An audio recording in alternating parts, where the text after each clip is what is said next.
Всем панкейк! Сегодня я расскажу вам про землю, где не пользуются уличными термометрами, потому что на них все равно нет таких значений холода. Расскажу, как связаны абсолютный минимум температур для населенных пунктов и имя Наташа.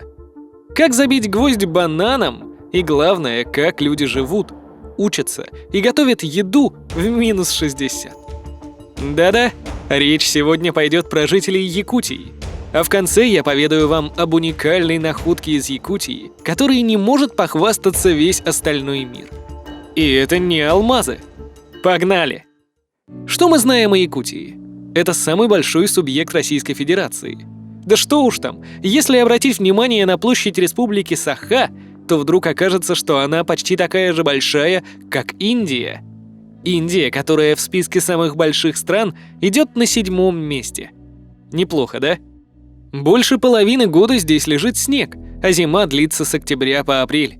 Летом здесь может быть до плюс 40 градусов, а вот зимой средняя температура колеблется от минус 30 до минус 40.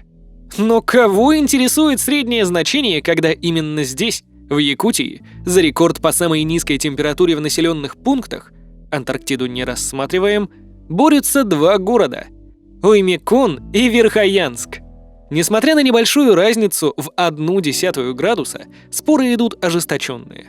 На данный момент якутское правительство считает, что полюс севера находится в Верхоянске, тогда как стелла об этом стоит в Оймеконе, а значит и туристы за фотографиями едут именно туда.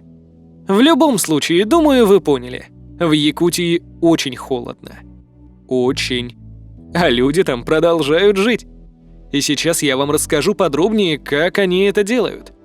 Раз уж речь зашла о фотографиях, смартфоны с сенсорными большими экранами совершенно точно не предназначены для работы в таких морозах.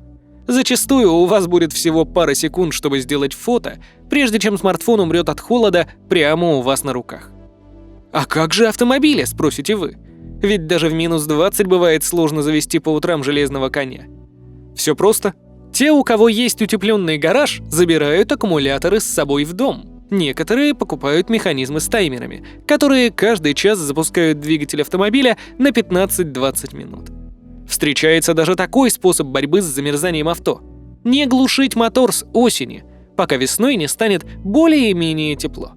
Но все чаще на улицах якутских городов можно встретить специальные утепленные чехлы, которые в народе зовут просто «Наташа». Это настоящий портативный гараж, который водитель возит с собой в багажнике.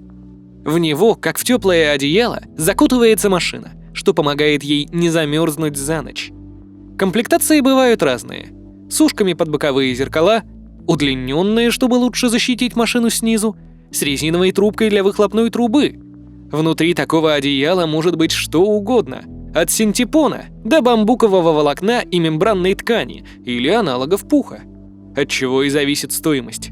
Минимальная – 7 тысяч и до 34 тысяч рублей. Цена ощутимая, поэтому дальше смекалка включается на защиту своего имущества. Кто-то рисует во весь чехол номер машины, кто-то вшивает визитки и записки, чтобы потом краденое было легче найти. А если техника дала сбой или морозы все-таки оказались сильнее, то в столице есть услуга разморозки машины. В ход идет тент, тепловая пушка и специальное оборудование для запуска мотора. В маленьких городах и на дорогах автомобилистам часто приходится искать утепленные боксы и отогревать свои машины. Итак, вы завели мотор. Что дальше? Знающие люди советуют проехать несколько километров по прямой дороге, чтобы хоть немного прогреть резину на покрышках, и она бы не сломалась или не слетела с колеса. А дальше? Дальше остается только мысленно умолять машину не заглохнуть по пути. Потому что если автомобиль заглохнет в ночи, вполне возможно, что единственным способом спасти свою жизнь будет сжечь машину. Рассказывают, что это совершенно не шутки. По пути из города в поселки частенько можно встретить полностью выгоревшие корпуса машин. Знающие люди рассказывают, что начинать розжиг лучше с задних сидений и чехлов, а вот покрышки лучше оставить на финал. Слишком быстро горят. Опытные водители берут с собой дополнительные аккумуляторы, одежду, еду как раз на такие экстренные случаи. «Зачем куда-то ехать в такой мороз?» – спросите вы. Для местных жителей минус 60 – это повод сидеть дома. столице Якутии, как и в любом другом крупном городе, есть торговые центры, кафе и кинотеатры. Художники даже проводят пленэры на стойкость. В аномальные морозы рисуют зимние пейзажи и проверяют свою выдержку. Местные даже торгуют на открытых рынках. В то время как рыба лежит на прилавке в минус 50, продавец греет маркеры, кассовый аппарат и руки в небольшом холодильнике. А что? Благодаря лампе накаливания, которая установлена в витрине, там теплее, чем на улице. В общем, в республике жизнь бьет ключом. Охотятся, рыбачат, устанавливают горки для катаний, рубят дрова, устраивают выставки ледяных скульптур. Да что там, целые города изо льда строят. Кстати, о строительстве. Как морозы сказываются на этой сфере жизни? Дома строят на высоких сваях, которые вмораживают в вечную мерзлоту. Вбить их не получилось бы. От земли до первого, технического этажа обычно есть расстояние в 2 метра, чтобы дома своим теплом не растопили вечную мерзлоту. А еще, как отмечают местные, так очень удобно срезать расстояние. Можно просто пройти под домом вместо того, чтобы его обходить. Но если дома так высоко, что происходит с коммуникациями? Все трубы, какие нужны, пускают поверху, не закапывают. Опять же, из-за вечной мерзлоты. А остальное... Да, как и во многих других поселках России, в Якутии, несмотря на морозы, есть туалеты на улицах. Кто-то их утепляет, кто-то подводит электричество, но как поступают оленеводы-кочевники? Как вы можете догадаться, у них стационарных туалетов нет. Выкапывают ямки в снегу подальше от чума. Для прикрытия от ветра и холода у них специально скроенная колоколом одежда. А из техники безопасности разве что необходимость строго оглядываться по сторонам и кричать на оленей, чтобы те из-за нехватки соли в организме не лезли есть желтый снег. Надеюсь, вы сейчас не едите, но лучше сменим тему. Якутия настолько уникальное место, что вызывает интерес по всему миру. Завирусившиеся ролики о том, как кипяток моментально замерзает на воздухе, превращаясь в снег, видели многие. В 2020 году ажиотаж вызвал фотопроект Галины Давыдовой с замерзшей национальной одеждой. А туристы приезжают сюда, чтобы посмотреть на северное сияние и проверить тренд из ТикТока. Действительно ли возможно забить гвоздь обычным бананом? Спойлер – возможно. При таком морозе, какой бывает в Якутии, даже самый мягкий фрукт приобретает твердость металла, и никакие гвозди ему не страшны. Конечно, такие холода не могли не повлиять на национальную кухню. Сразу скажем, вечная мерзлота не место для вегетарианцев и зожников. В Якутии не очень хорошо с доставкой овощей и фруктов, поэтому рацион состоит по большей части из жирного калорийного мяса и рыбы. В ход идет все, что можно выловить в реке Лене, и все, что можно вырастить. Будь то конина, говядина или оленина. Притом едят не только мясо, но и то, что считается потрохами. И языки. Куда ж без этого деликатеса? А если человек не охотник, не рыболов и не оленевод? Этого добра всегда много на рынке, до которого тушу замораживают и в итоге продают либо целиком, либо пилят на пласты в виде блинчиков.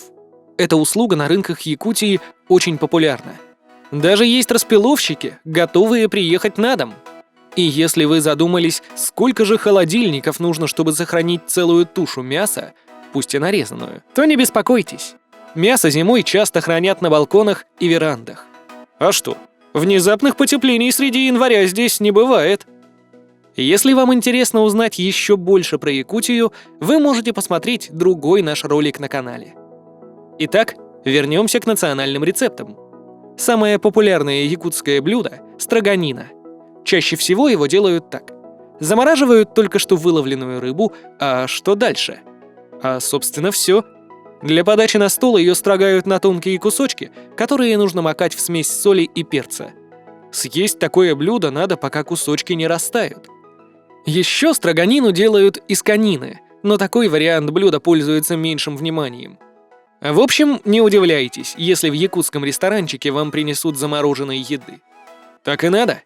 Да что там, даже селедку в Якутии едят замороженной, просто в прикуску к хлебу. Неужели в якутской национальной кухне нет ничего горячего?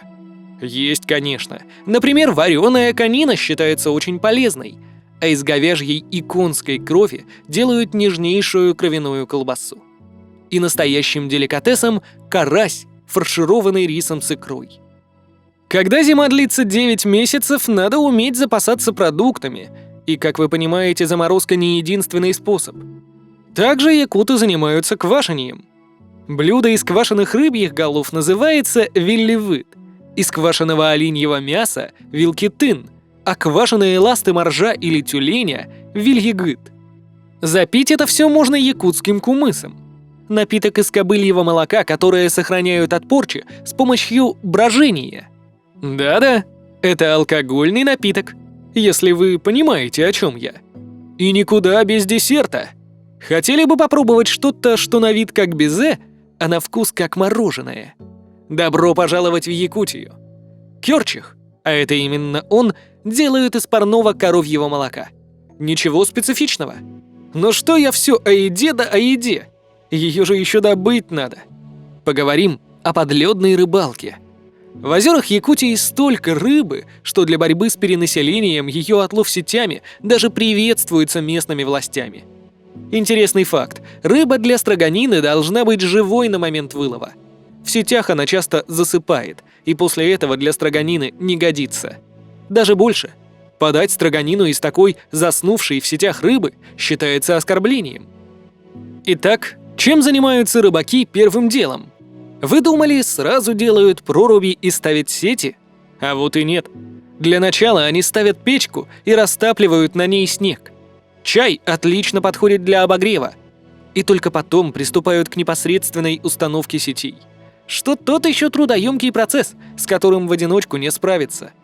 Нужно сделать с десяток прорубей, протянуть подо льдом сеть, скорректировать ее расположение длинными палками, накрыть проруби мехом, чтобы не замерзли. И только после всего этого остается ждать и согреваться чаем. Иногда еще устанавливают палатки, но здесь скорее сложно потом ее замерзшую собирать, когда иней нарастает даже изнутри. Тут только сноровка поможет. А если решить заночевать в палатке в такой мороз, то без специальных спальных мешков не обойтись. Печку тоже хорошо бы поставить, но некоторые экстремалы обходятся и без нее. Шутят потом, что самое сложное — это вылезти из спального мешка в промерзшую палатку и начать ее собирать. Так, спросите вы, это как надо одеваться, чтобы в минус 60 вести такой активный образ жизни, а не лежать под одеялом? Сейчас расскажу. С развитием науки и технологий многих туристов спасает термобелье и пуховики. Но что надевают сами якуты? Местные жители предпочитают меха и в целом используют правило: чем ближе к телу, тем натуральнее должен быть материал одежды. Это не значит, что сверху 2 пар подштаников, шерстяных носков и свитеров можно надеть синтетический пуховик. Искусственная ткань, скорее всего, на холоде просто встанет колом, поэтому местные жители носят шубы и дубленки из овчины. Если пуховики, то с натуральным пухом. Унты из оленьих или лошадиных шкур на войлочной подошве. И несколько пар варежек из шерсти, надетые друг на друга. Что уж там, одежду делают даже из лошадиного волоса. В первую очередь стельки и жилеты. И опять же, никуда без новых технологий. Появились стельки с подогревом? Все в дело. В таких условиях, когда одеваешься как капуста, часто обморожению подвергается нос и лицо. Да в такой холод даже сетчатке глаз больно. Слезы мгновенно замерзают на щеках, оставляя следы на коже. А если не защитишь кожу лица, к обморожению может привести даже слабый поток влажного воздуха. Даже шарф, которым часто закрывают лицо от холода, может придать и примерзнуть. А потом придется его буквально отрывать от кожи. И если раньше для защиты от настолько низких температур люди использовали барсучий, гусиный или медвежий жир, то сейчас все больше пользуются специальными защитными кремами. Что, вы бы не поехали в такие жесткие условия? А Якутия — это центр туризма. И не мудрено. Только представьте, посреди всего этого холода есть водоемы, которые не замерзают. А все это происходит из-за вечной мерзлоты, которая, расширяясь от холода, вытесняет подземные озера, которые на поверхности превращаются в незамерзающие источники, поражающие воображение туристов, и давшие название городу Оймякон. Туда люди обычно и едут, чтобы искупаться в термальных источниках, побаловать себя. Давайте, наконец, обсудим по-настоящему важный вопрос. Да, Даже в таких холодных регионах дети едят мороженое на улице. В минус 60 они себе такое вряд ли позволяют, но вот в сентябре в минус 30 уплетают эскимо за милую душу. Еще и говорят, что так греются. И раз уж разговор зашел о детях, то что насчет школ? В Америке детей могут не отправить в школу, если с утра на дорогах гололед или выпало столько снега, что не видно дорожную разметку. Температура при этом может быть какие-то минус 3, минус 5. А в Якутии зимнее утро начинается с прослушивания радио. Вдруг по нему скажут, что сегодня в школу не надо. Раньше такое случалось при минус 50 и ниже. Сейчас эту систему изменили, и младших школьников освобождают от посещения школы уже при минус 45. А вот взрослые идут на работу несмотря ни на что. И если вы на личном авто, это одна история. Но не у всех есть машины. Этим людям приходится добираться на общественном транспорте, и чтобы они не замерзли, в Якутске есть теплые остановки. Это такие утепленные павильончики с окнами, сидячими местами, электронным табло и возможностью зарядить телефон. А для тех, кто досмотрел до конца, я оставил любопытный факт. В 2012 году именно в Якутии были найдены уникальные на весь мир останки мамонта. Да ладно, скажете вы? Этих скелетов мамонтов много в разных музеях естественных наук. Особенно если музей крупный.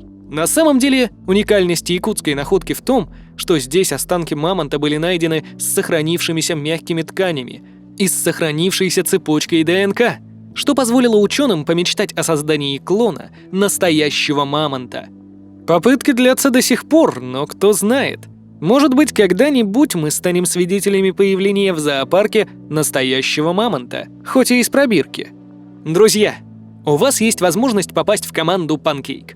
Если вы владеете навыками видеомонтажа, можете озвучивать ролики на русском и английском языках, или же вы пишете интересные сценарии, мы будем рады с вами поработать. Пишите нам на почту в описании. На этом, пожалуй, все. Надеюсь, было интересно, и вы узнали новые факты, которыми сможете удивить друзей.